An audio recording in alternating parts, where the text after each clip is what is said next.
अरे जानकी, तुम अचानक यहाँ क्यों रुक गई? चलो।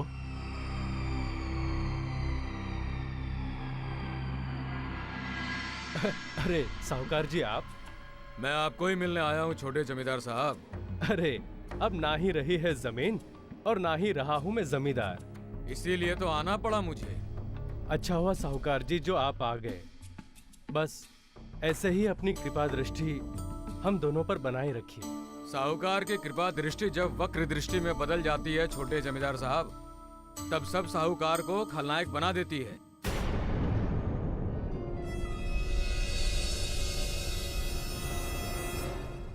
क्या पुलिस ने चोर को पकड़कर आपके 5,000 रुपए लौटा दिए? पूरे गांव को इस बात की खबर है छोटे जमींदार साहब। नहीं लौटाए, और ना ही उन्होंने अभी तक चोर को पकड़ा है। इसका मतलब मेरी सांस तो अटक गई ना छोटे जमींदार साहब। मैं आपका मतलब नहीं समझा साहूकार जी। मेरा मतलब 5,000 रुपयों और ब्याज से है छोटे जमींदार साहब, जो मैंने आपको कर्ज में दिए हैं। अब सवाल ये है कि आप मेरे 5,000 रुपए कैसे लौटाएंगे? ना आपकी खेती है, ना कोई आमदनी। मैंने आपको 5,000 रुपए कोई खैरात में नहीं दिए जमींदार साहब। साहूकार जी, आपकी जुबान डंक मार रही है हमें। अगर आप जैसे हर किसी ने मेरे पैसे नहीं लौटाए तो मेरी तो साहूकारी बंद हो जाएगी ना।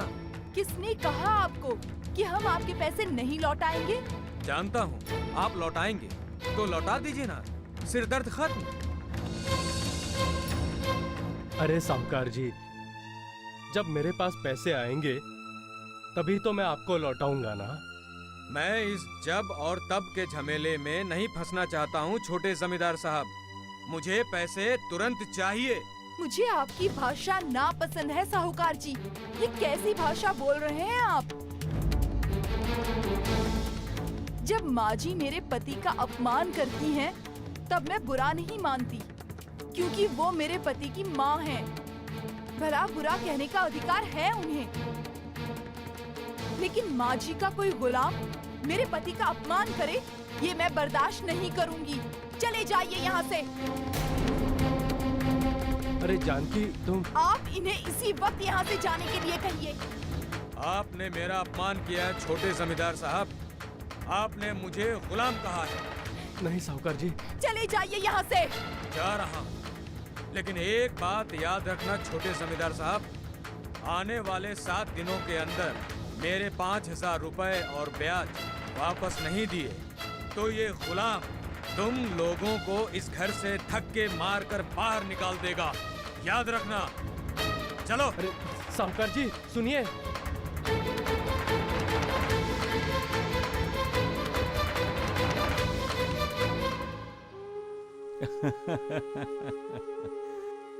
नारी जब दुर्गा बन जाती है तब अपने आप को शक्तिमान समझने वाला घबरा जाता है, भाग जाता है, और जो नारी को तुच्छ समझता है वो अपने हाथों से अपनी मौत का दरवाजा खोलता है।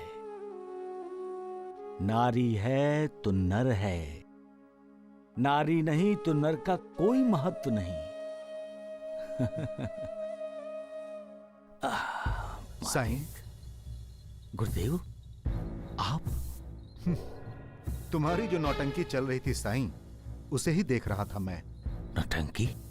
आकाश की ओर देखकर बोलना, कभी भावुक होना और बीच में कभी कभी क्रोधित होना, ये सब क्या है साईं? किसकी आंखों में धूल झोंक रहे हो तुम? गुरुदेव, पागल हो? शिरडी के लोग पहले मुझे पागल ही समझते थे गुरुदेव। लेकिन तुम पागल हो नहीं, चालाक हो, चालाक। तुमने शिरडी में अपनी चालाकी से भक्तों को अपने वश में कर लिया है साईं। गुरुदेव, चालाकी से भक्त वश में कैसे हो सकता है? तुमने ही उन्हें कहा होगा कि तुम्हें मालिक ने उन्हें करुणा देने के लिए भेजा है। अभी अभी तुमने यही कहा था ना? क्या तुम मालिक के प्रतिनिधि हो? क्या तुम्हें मालिक ने भेजा है यहां? हर किसी को मालिक ही भेजता है गुरुदेव, अपने अपने कर्मों का फल भुगतने के लिए। साईं, मेरा गुरु बनने की कोशिश मत करो। आप भी मेरे गुरु हैं गुरुदेव, मैं तो आपका चेला हूं। इसीलिए तो कह रहा हूं, लोग एक बार फंस सकते हैं, 2 बार फंस सकते हैं, बार बार नहीं। तुम बड़ी चालाकी से अपने आप को लोगों के सामने ऐसे पेश करते हो कि लोग तुम्हें मालिक समझने लगे हैं। मैं तो मालिक का बंदा हूं गुरुदेव। साईं, तुम लोगों को फंसाते हो। नहीं गुरुदेव, मैंने आज तक किसी को नहीं फंसाया है, यहां तक कि अपने आप को भी नहीं। अपने आप को भी कोई फंसाता है साईं? जो दूसरों को फंसाता है वो अपने आप को फंसाता ही है गुरुदेव। शब्दों से मत खेलो साईं ना। खेलता तो वो मालिक है गुरुदेव, वो अपने मनोरंजन के लिए वो मालिक नए नए खेल खेलता है। ऐसे प्रवचन तो मैं खुद देता हूं साईं। मैं तो अपने आप को ढूंढता हूं गुरुदेव। अरे, क्या कोई अपने आप को ढूंढता है? अपने आप को ढूंढने का मतलब है मालिक को ढूंढना। अपने आप को ढूंढने के लिए इंसान को अपने अंदर झांकना पड़ता है। जो इंसान अपने अंदर झांकता है उसके मन में, उसके दिल में मैल दिखाई देता है।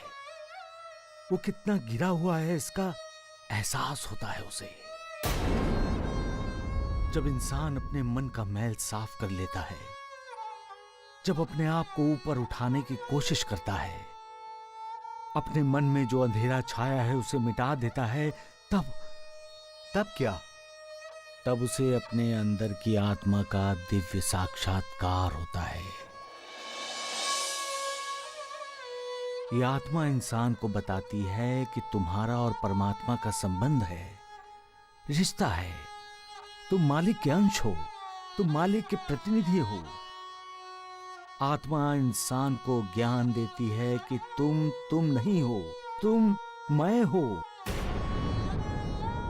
तुमने तो मुझे फिर से असमंजस में डाल दिया है साईं। तुम नहीं हो, तुम मैं हो, क्या मतलब है इसका? इस देह को सभी साईं बाबा कहते हैं, लेकिन ये देह साईं बाबा नहीं है। ये देह तो मालिक ने बनाया है। देह आत्मा का वस्त्र है। इंसान जब ये समझ जाएगा गुरुदेव, तब इस धरती पर लड़ाई झगड़ा, चोरी डकैती, मान अपमान कभी नहीं होगा। क्यों? क्योंकि इंसान का अहंकार ही उस सीढ़ी पर खत्म हो जाएगा जिस सीढ़ी पर उसे आत्मा और परमात्मा का ज्ञान होगा। तुम तो बहुत ज्ञानी हो साईं। ज्ञान तो गुरु से मिलता है गुरुदेव। शिरडी में महामारी का खतरा पैदा हो गया है, ये तुम्हें यहां बैठकर कैसे पता चल गया? कहीं तुम्हें खुशहाल चंद ने तो नहीं बताया?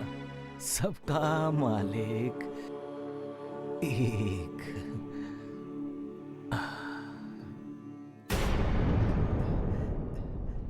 ये तो मुझे पागल कर देगा। पागल। सगुन भैया, अगर हम यहाँ रह के ऐसे ही इन दोनों की बातें सुनते रहे ना, तो मैं तो पागल हो जाऊंगा। अरे मैंने तो तुम्हें पहले ही कहा था कि भाग जाते हैं, लेकिन तुम होगी सुनते ही नहीं। अरे सगुन भैया, वहां गुरुजी और मालसापति जी अकेले पड़ गए होंगे भाई। हाँ सच है, बात तो सच है। सारी शिरडी में महामारी का डर फैला हुआ है। ये तो अभी सिर्फ शुरुआत है महामारी की। आगे आगे तो और कहर बरसाएगी ये बीमारी। सगुन भैया, ये कहर हमें रोकना होगा।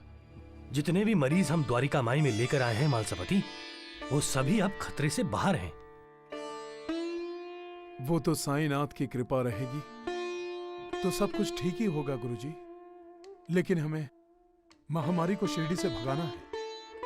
साईं बाबा भगा देंगे ना मालसापति? जब साईनाथ का आशीर्वाद हमारे साथ है तो फिर डर किस बात का गुरुजी? ये तो आपने भी अनुभव कर लिया है। हाँ हाँ, मैंने ही नहीं ये अनुभव तो पूरी शिरडी ने कर लिया है। गुरुजी, राधाबाई ने श्री स्वामी समर्थ की एक कथा सुनाई थी, वो मैं आपको सुनाता हूं। श्री स्वामी समर्थ के परम भक्त थे चोलप्पा। चोलप्पा के 2 बेटे थे, कृष्णाप्पा और अप्पा, और एक बेटी थी राजूबाई।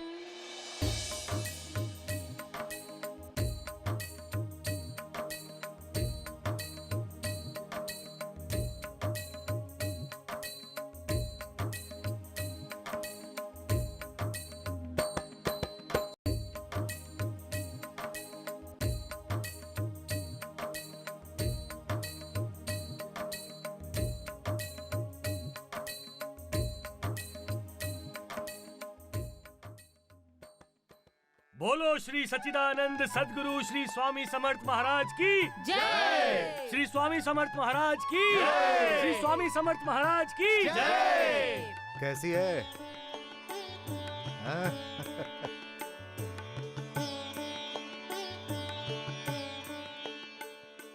महाराज आशीर्वाद दें, सब आपकी कृपा है। कृष्णा नदी के किनारे गोहे नाम के गांव के अनंत भट्ट से राजूबाई का विवाह हुआ।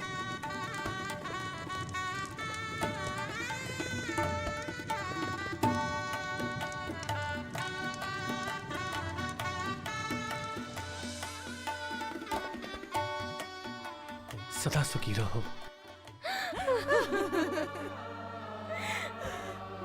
बेटी।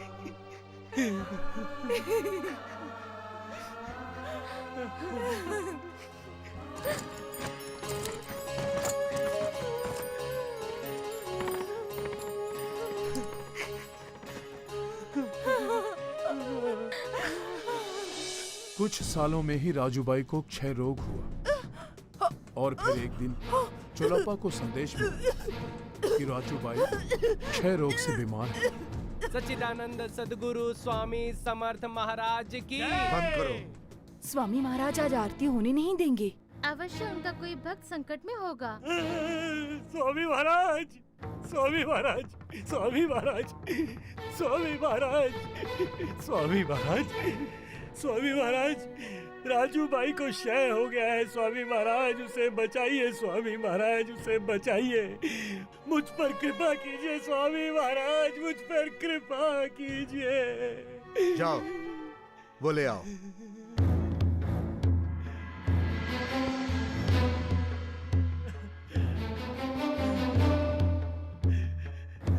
इसे दे दो।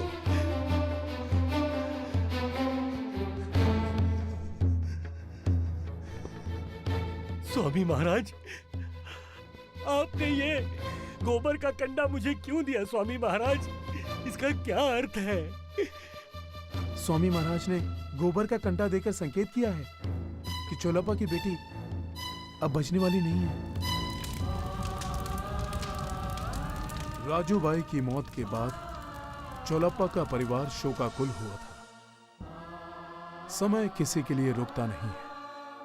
चोलप्पा के बेटे कृष्णा अप्पा का यज्ञोपवीत संस्कार हुआ और चोलप्पा उसे श्री स्वामी समर्थ के दर्शन के लिए ले आया।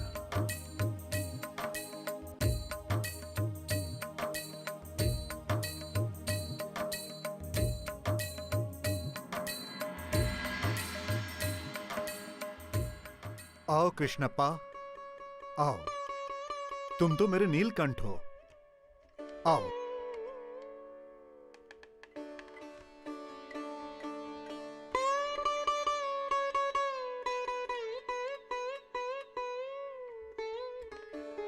कैसे हो चोलप्पा? बस स्वामी महाराज, आप ही की कृपा है। उसी समय गांव में महामारी का प्रकोप हुआ।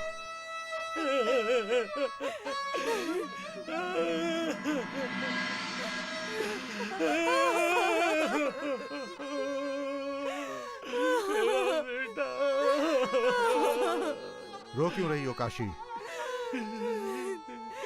मेरा भाग्य फूट गया स्वामी महाराज।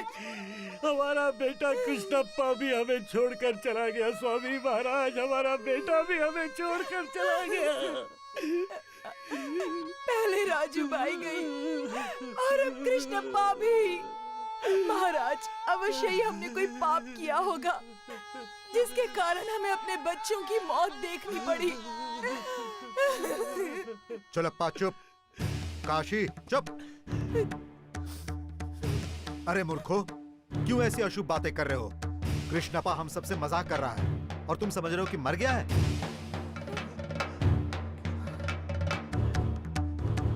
क्यों रो रहे हो तुम सब लोग? अरे अभी तो इसकी शादी होनी बाकी है। पुकारो इसे, काशी पुकारो। कृष्णप्पा, कृष्णप्पा, बेटा कृष्णप्पा। उठो नीलकंठ, उठो बेटा, हम सबसे बातें करो। उठो नीलकंठ।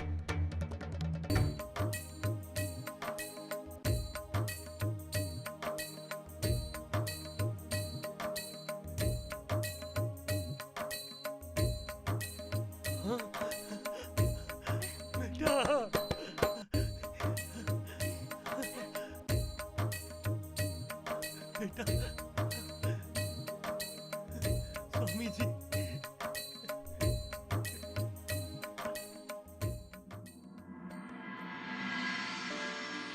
गुरुजी, जैसे श्री स्वामी समर्थ ने अपने भक्तों की रक्षा की, वैसे ही साईनाथ हमारी रक्षा करेंगे। साईनाथ कहीं भी होंगे, उनका ध्यान शिरडी की ही तरफ होगा।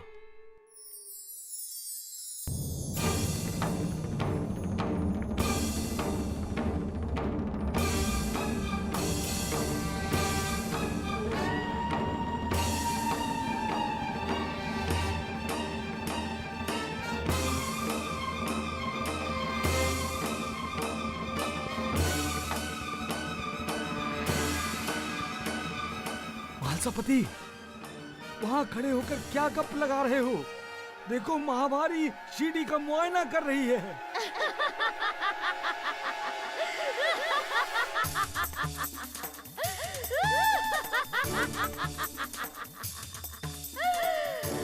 अच्छा मौका मिला है मुझे। साईं बाबा भी शिरडी में नहीं है।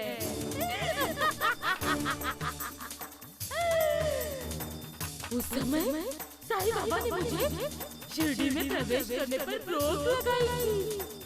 अब कौन रोक लगाएगा?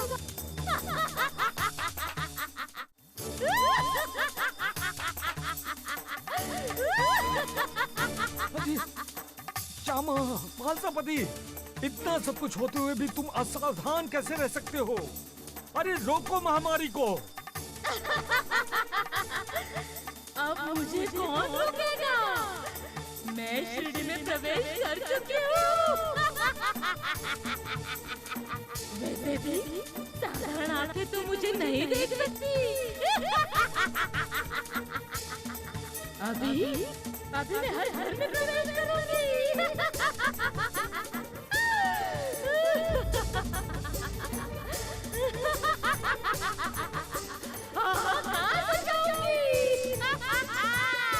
श्यामा, महालसापति, श्यामा, महालसापति, क्या तुम बहरे हो गए हो क्या? क्या तुम्हें कुछ सुनाई नहीं दे रहा है? अरे महामारी का संकट मुंह फाड़े दरवाजे पर खड़ा है तुम्हारे। अरे तुम लोग निश्चिंत कैसे हो?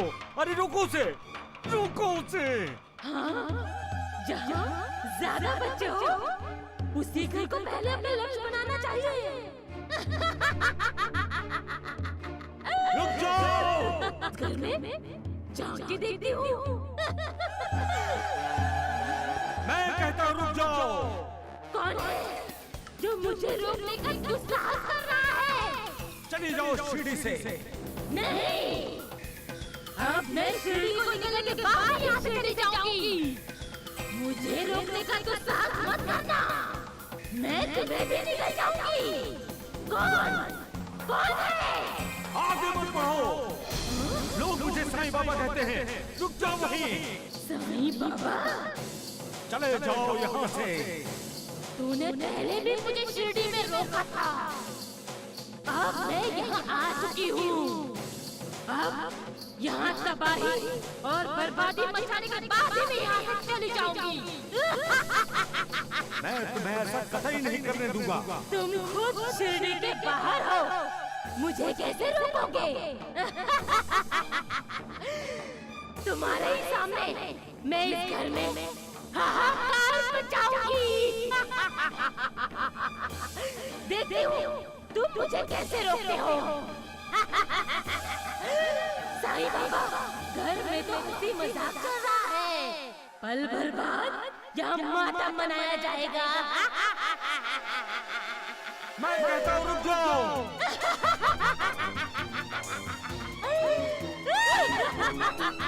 रुक जाओ। नहीं जाएगी तू, नहीं।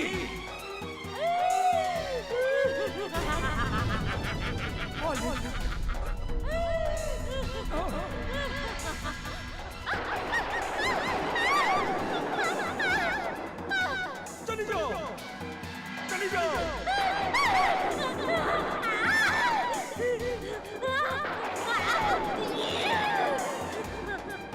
साईं बाबा, अभी तो मैं जा रही हूँ साईं बाबा, लेकिन मैं शिरडी में ही छिपा रहूंगी और मौके का इंतजार करूंगी।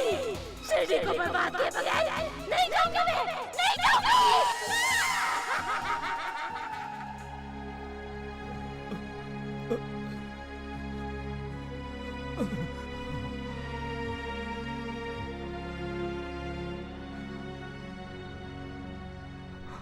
मालिक, थक गया हूँ। सत असत के झगड़े में असत को पराजित करने में सत को अपनी पूरी ताकत दांव पर लगानी पड़ती है। इसलिए जीतने के बाद उसका मन जरूर खुश होता है, लेकिन ये शरीर थकान महसूस करता है। इंसानी जिंदगी को तुम्ही ने एक मर्यादा में रखा है, उस मर्यादा का उल्लंघन मैं भी नहीं कर सकता मालिक। शायद इसीलिए मेरी जिंदगी की मर्यादा भी अब स्पष्ट होने लगी है। लोगों का कल्याण करते हुए दुखियारों और पीड़ितों को नई जिंदगी देते वक्त मैं अपनी जिंदगी का कुछ हिस्सा दे देता हूँ। जब किसी का उद्धार होता है तब से घर के बड़े मुझे दुआ देते हुए कहते हैं 100 साल जियो।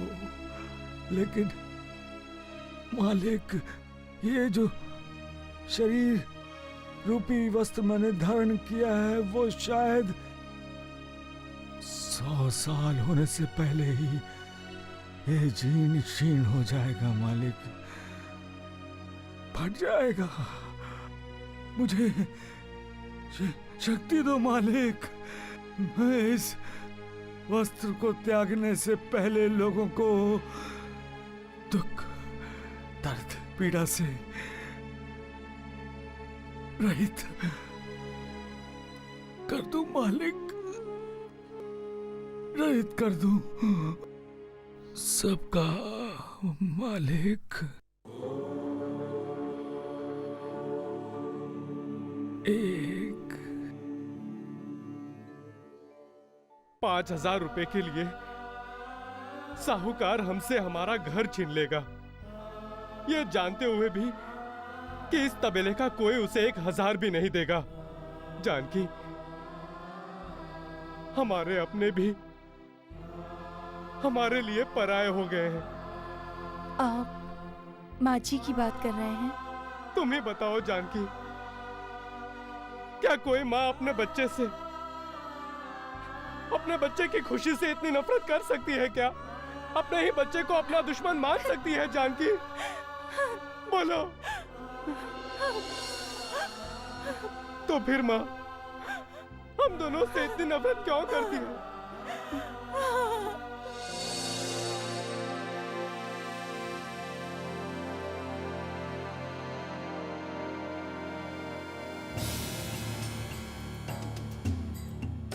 क्या गिन रही हो अंबिका? दिन। जमींदार साहब, दिन गिन रही हूँ। जानता हूँ, और ये भी जानता हूँ कि ये तुम नहीं साहूकार की जुबान बोल रही है। सिर्फ साहूकार की जुबान ही नहीं, इसके बाद मैं बहुत से लोगों की जुबान बोलूंगी। तब पता चलेगा कि रघु को और उस मनहूस को कि ये सारा षड्यंत्र मेरा रचा हुआ है। अंबिका! कल जब उसके सर से घर की छत हट जाएगी तो उसके पांव तले से जमीन खिसक जाएगी, उसके होश ठिकाने आ जाएंगे। तब वो मेरे पैरों पर अपनी नाक रगड़ता हुआ माफी मांगेगा और तब मैं उसे माफ कर दूंगी और अपने घर के दरवाजे उसके लिए खोल दूंगी।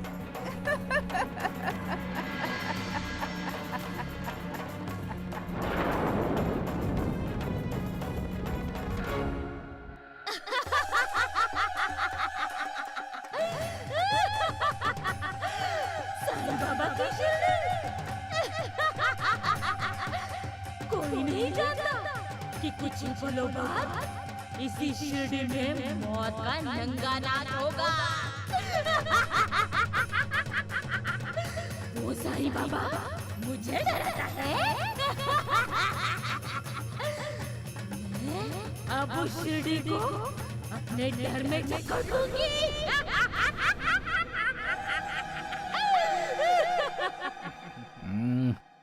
राम राम राम, अरे राम राम। वैद जी, हाँ? अरे सुनिए, हाँ? बहुत अच्छा मौका मिला है हमें। मौका? कैसा मौका? अरे राम प्रसाद और लक्ष्मण प्रसाद का ढोंग पाखंड शिरडी के लोगों के सामने लाने का। वो कैसे द्वारिकानाथ जी? अरे हम उन दोनों से कहते हैं कि शिरडी में जो महामारी फैली है उसे भगा दें। वो भगा नहीं सकेंगे। सारे शिरडी के लोगों के सामने उनकी होगी थू थू और हमारी होगी बू बू। उन दोनों का होगा अपमान और हमारी बढ़ेगी शान। चलिए अभी चलते हैं गुरुदेवों को मिलने के हाँ लिए। हाँ, शुभ काम में देर कैसी? चलिए आइए आइए। राम राम राम।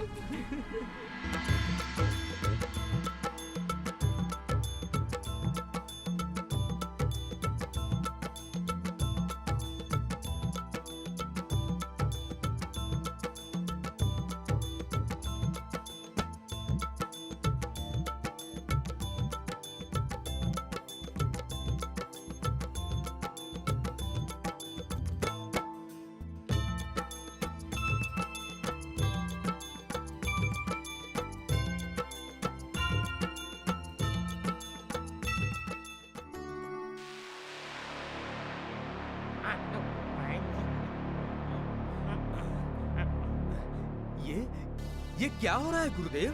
हाँ?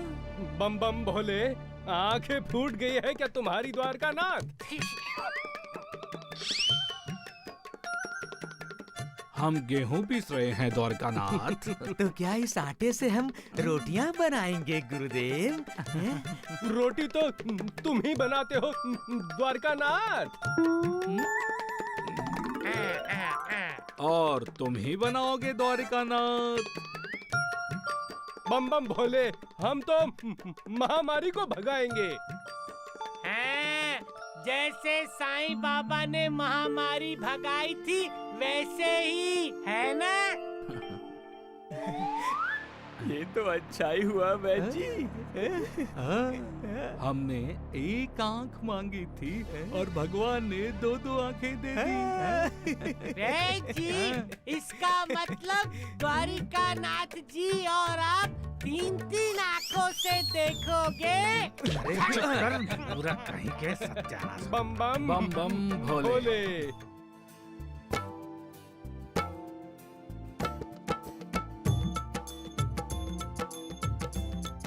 ये लीजिए दूध।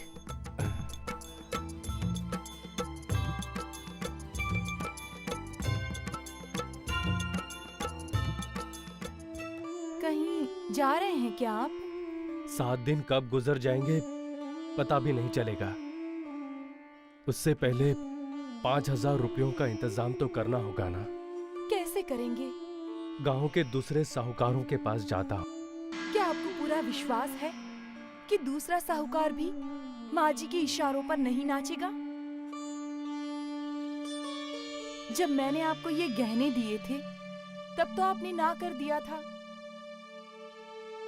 मेरे ये गहने हम दोनों के बीच दूरी पैदा कर रहे हैं। अब मुझे इन गहनों से कोई लगाव, कोई प्यार नहीं है। आप इन्हें बेच दीजिए। आपको मेरी कसम है। जानकी, बस वो साहूकार इस घर में नहीं आना चाहिए।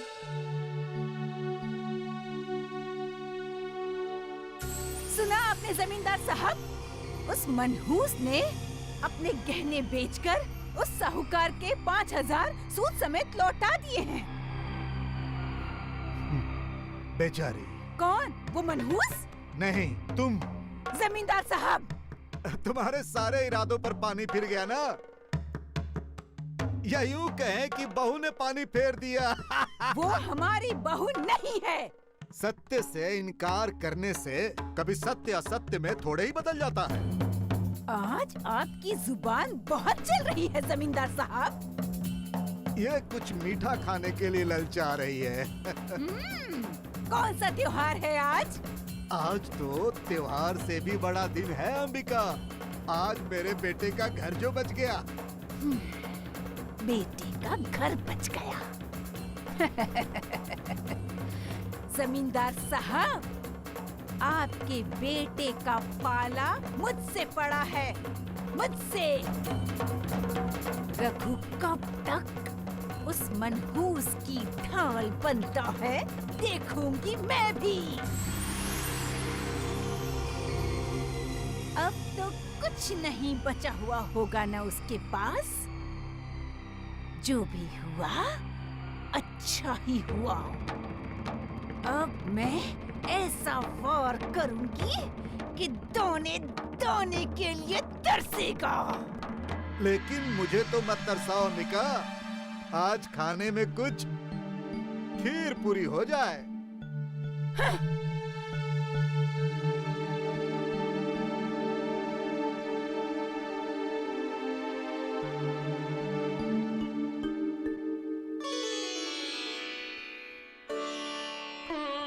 इंसान दूसरों का बुरा क्यों चाहता है? दूसरों से नफरत क्यों करता है? मालिक चाहता है कि इंसान इंसान से प्यार करे, प्यार बांटे, किसी से नफरत ना करे, बल्कि नफरत करने वालों को भी प्यार दे। लेकिन ये नामुमकिन भी नहीं है गुरुदेव।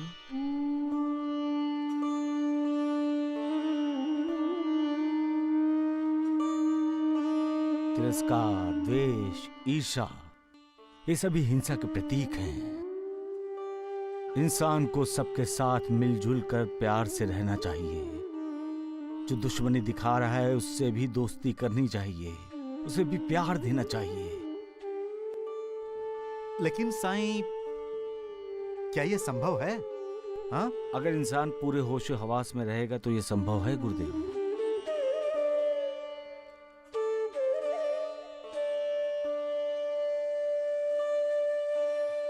इंसान को ये जान लेना चाहिए कि वो अकेला आगे नहीं बढ़ सकता। आगे बढ़ने के लिए उसे दूसरों की मदद चाहिए।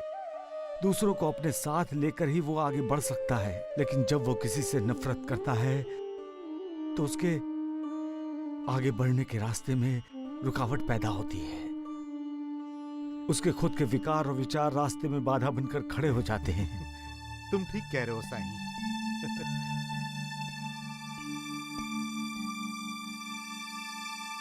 ये जौहर बाबा अपने आप को साईं बाबा का गुरु समझता है, लेकिन असल में वो साईं बाबा का शिष्य बनकर साईं बाबा से उपदेश ले रहा है। इंसान को हर रुकावट का सामना करना पड़ता है गुरुदेव। गुरुदेव साईं, तुम हो तो मेरे साथ, लेकिन तुम्हारा ध्यान कहीं और है। वहां क्या है? शिरडी गुरुदेव, शिरडी। साईं, इसका मतलब तुम यहां से शिरडी में देखने की कोशिश कर रहे हो। महामारी ने शिरडी में प्रवेश किया है गुरुदेव। तो तुम क्या कर सकते हो इसमें? महामारी अगर शिरडी के बाहर है तो हमें उसे अंदर नहीं आने देना चाहिए, उसे बाहर ही रोक देना चाहिए। और अगर महामारी शिरडी के अंदर आ गई है और कहीं छुपकर बैठी है तो उसे तुरंत बाहर कर देना चाहिए। साईं, तुम्हारी यही नौटंकी मुझे पसंद नहीं आती है। तुम ऐसा व्यवहार करते हो लोगों के सामने कि लोगों को लगता है कि तुम तो मालिक के अवतार हो। साईं, तुम शिरडी की फिक्र मत करो। अब राहता में हो तो राहता की फिक्र करो। राहता को महामारी से बचाओ। राहता में महामारी के प्रवेश पर रोक लगाओ। जो आज्ञा गुरुदेव। साईं, फिर नाटक? नाटक गुरुदेव, नाटक में नाटक के पात्र, किरदार एक विशेष दृश्य में काम करने के बाद रंगमंच के पीछे जाकर फिर से रंगमंच में प्रवेश करने का इंतजार करते हैं। वैसे ही महामारी शिरडी के रंगमंच से गायब हुई है, वो भी शिरडी में प्रवेश करने का इंतजार कर रही होगी। साईं, हम भी रंगमंच के पीछे चले? हाँ? घर चले? हाँ।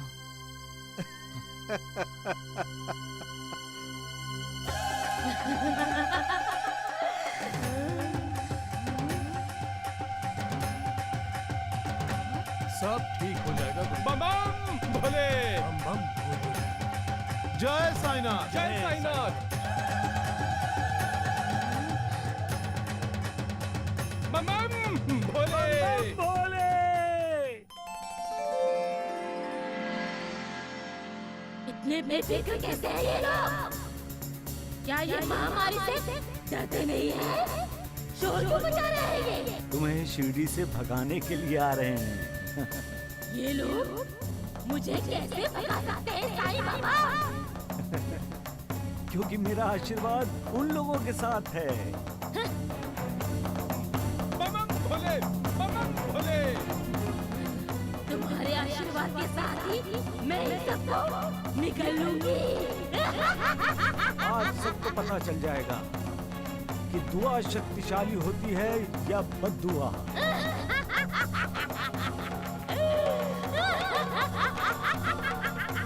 बम बम भोले, बम बम भोले, बम बम भोले।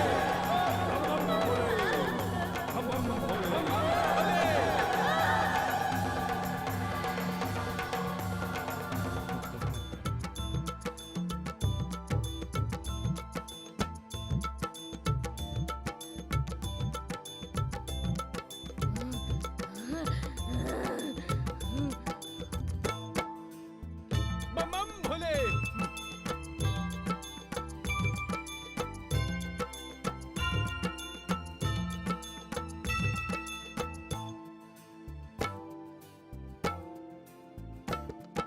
जय साईनाथ। जय बम साईं। बम भोले।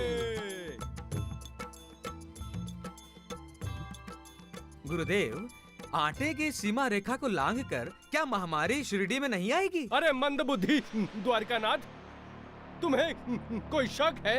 अगर तुम्हें शक है तो तुम इस सीमा रेखा को पार करके उस तरफ चले जाओ। बम बम भोले, बम बम भोले। हाँ द्वारिकानाथ जी, जाइए, जाके दिखाइए, जाइए। साईनाथ ने भी इसी तरह शिरडी की रक्षा की थी। बम बम बम भोले। भोले। द्वारिकानाथ, अगर आपने ये सीमा रेखा लांघ दी तो फिर आपकी रक्षा कौन करेगा? आप मुझे डरा रहे हैं गुरुजी। मैं जाऊंगा, अवश्य जाऊंगा। हाँ तो जाइए। हाँ जाइए। बम बम भोले।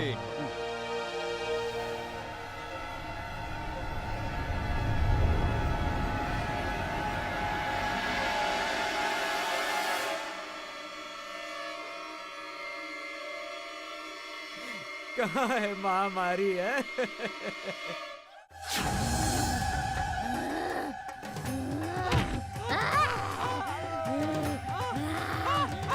अरे राम राम राम राम।